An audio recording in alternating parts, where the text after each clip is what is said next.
Hey, what is up, Top 10 fam? Welcome back to another most amazing video. It is always interesting to see what kind of messages people or their loved ones want to leave behind once they've passed, but sometimes these messages become a little bit more creepy and haunting than others. From crazy causes of death, to some horrifying stories, to some stones that leave us with more questions than answers. On today's Top 10 list, we are going to be taking a look at 10 more of the top 10 haunting messages found on tombstones. Before I dive into these creepy stones, I just want to take a quick second to talk to you all about today's video sponsor, G2A.com. If you love gaming, G2A is one of the biggest and best marketplaces for all things games, and the prices are absolutely unbelievable, with sales up to 90% off. Whether you're a big-time gamer, it's just a hobby, or you're just into nerd culture, G2A Gaming has something for everyone, so make sure you hit that link in the description and check it out because you definitely don't want to miss out on this. Alright, let's get straight into our list. Starting off in our number 10 spot, we have Baby Monster. This is a stone that, although it has a short inscription,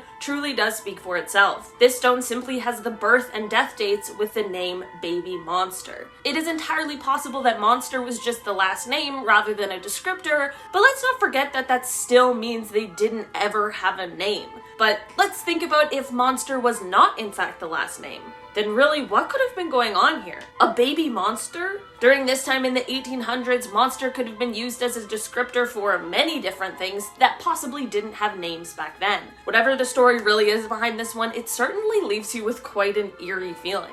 In our number 9 spot today, we have Mary C. Dolencie. Mary decided not to hold back on her tombstone at all and made her disdain for her neighbors very clear. May eternal damnation be upon those in Wailing Port who, without knowing me, maliciously vilified me. May the curse of God be upon them and theirs. The story behind this stone is actually apparently quite sad. It is said that Mary was actually quite paranoid that her neighborhood had conspired against her and wanted to harm her. It is also said that she wasn't the easiest to get along with because of this paranoia, and that she would often pick fights with those around her. At the end of her life in 1985, she left basically everything she had to the Massachusetts Society for the Prevention of Cruelty to Animals. Her tombstone is most definitely a very clear message, but when coupled with her story, it really puts things into perspective about what she may have been going through. In our number 8 spot today, we have Robert Clay Allison. If you were to just stumble upon Robert's tombstone while casually walking through a graveyard, his stone would certainly stick out based on what is written on it. Robert's stone explains that Robert never killed a man that didn't need killing.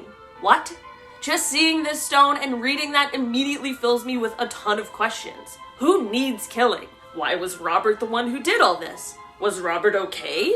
You get the point. Anyways, the good news is that Robert's story does give us some answers to these questions. As it turns out, Robert fought for the Confederacy during the Civil War, which is interesting. After this, he became a cattle rancher and a gunfighter, and not surprisingly, he just fought anyone who ever challenged him. He even apparently broke into jail to enact some of his vigilante justice on some of the prisoners. He surprisingly did not pass away from a gunfight, however, and instead it was due to a wagon rolling over him, which is very gruesome. All in all, this tombstone is definitely eerie, but his story just might be worse. In our number 7 spot today, we have Lilly E. Gray. Lily's grave is located in the Salt Lake City Cemetery, and other than what's on her stone, there isn't a lot else that is known about her or her life, which is very mysterious. While her obituary says that she passed away from natural causes, her gravestone calls her a victim of the beast, which is so scary. It is known that Lilly married her husband at 72, and he was actually imprisoned at the time for his past criminal activity. So maybe that is why this creepy message remains, although that doesn't seem quite fair to either Lilly or her husband, who was clearly paying for what he had done. The other theory is in relation to Aleister Crowley, who was an occultist. Aleister had many followers in the area, so some people speculate that this may have somehow tied into Lily's passing. I wish we had more answers about what really went on here and why this message was chosen for her stone. In our number 6 spot today, we have Giles Corey. Many of us have heard about the Salem witch trials at one point or another, and while there were 200 people accused of being witches or practicing witchcraft, around 20 of the accused actually ended up being executed, which is absolutely tragic and horrifying. Giles is one of the few people who wasn't hanged during the trials.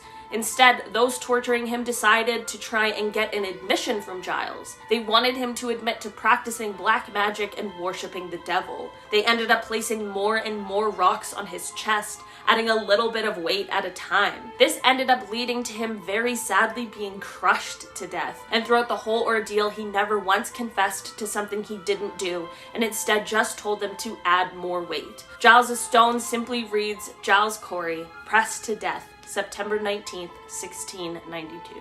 R.I.P. Giles. In our number 5 spot today, we have Princess Doe. This is one of those stones that really tells a horribly sad tale. This stone reads, Princess Doe, missing from home, dead among strangers, remembered by all, born, ? Found July 15th, 1982. While that really does say it all, let's dive a little bit further into the details so we can all remember Princess Doe together. On July 15th, 1982, the body of Princess Doe was found in the Cedar Ridge Cemetery in Warren County, New Jersey. It was clear that someone had taken her life and left her there, which is just the worst thing imaginable. Despite her young age, her being in good health, and her wearing nice clothing, not that that matters, Princess Doe has never been identified by anyone who was close to her or any family, and those who took her life have never been caught either. That is what ended up garnering her the name of Princess Doe. I truly hope one day some answers are found about what actually happened here so that she can get the peace and justice that she deserves. In our number 4 spot today, we have Katherine Cross. This stone is one that seems like it could be found on the set of a movie, but unfortunately it really is a real tombstone. This stone is another one that features a cause of death, but it is unlike any cause of death that I've ever seen, as it explains that Katherine was killed by human wolves. My first thought is werewolves? Was Katherine killed by werewolves? But as it turns out, she wasn't, and the story is quite grim. Katherine was actually receiving an abortion at the time of her death. Of course, in 1917, this was a highly illegal procedure that came with many risks, and unfortunately, this is what led to Katherine passing away. The doctor who was helping Katherine ended up being charged for performing a criminal operation that resulted in death, but in the end, the charges were dropped. The message left on her stone really gives a glimpse into what life was like back then in regards to something like this. In our number 3 spot today, we have Eugene. This is another John Doe story, but with a twist. In 1929, the body of an older man appeared on the side of the road in Ohio. No one was ever able to identify who the man was, no one knew where he came from, or really had anything to go on. The only possible clue he had on him was an address, but it just led to a vacant lot. The closest neighbor to the address was named Eugene, so they decided to call this unidentified man Eugene as well. So, this is where the twist comes in. Instead of burying him, they decided to keep Eugene on display as a roadside attraction. I truly wish I was making that up, because first of all, Eugene deserves better than that, but also, who wants to see a dead body as a tourist attraction? For 35 years, Eugene was put on display until he was finally laid to rest. This is what led to his tombstone to read, Eugene, found dead in 1929, buried in 1964. In our number 2 spot today, we have Specimens. This gravestone is located in the Ohio Asylum for the Insane Cemetery, which already gives a creepy feeling, but this tombstone message, or lack thereof, is really haunting. This stone only has one word, and that is specimens. There's nothing else. No date, nothing to insinuate what that means. Is it a last name? I'm only left with a lot of questions and basically no answers. We've heard a lot of crazy and sad stories on this list today, so I really am hoping that there isn't one that goes along with this. If anyone knows why they would do this, please let me know in the comments down below, because this really is just a creepy mystery. In our number 1 spot today, we have Mortality. To end off our list today, we are looking at a stone that I'm not sure who it belongs to or what their story is, but instead it just features a simple, eerie message that truthfully is always good to remember. The stone reads, "Reader, beware as you pass by. As you are now, so once was I.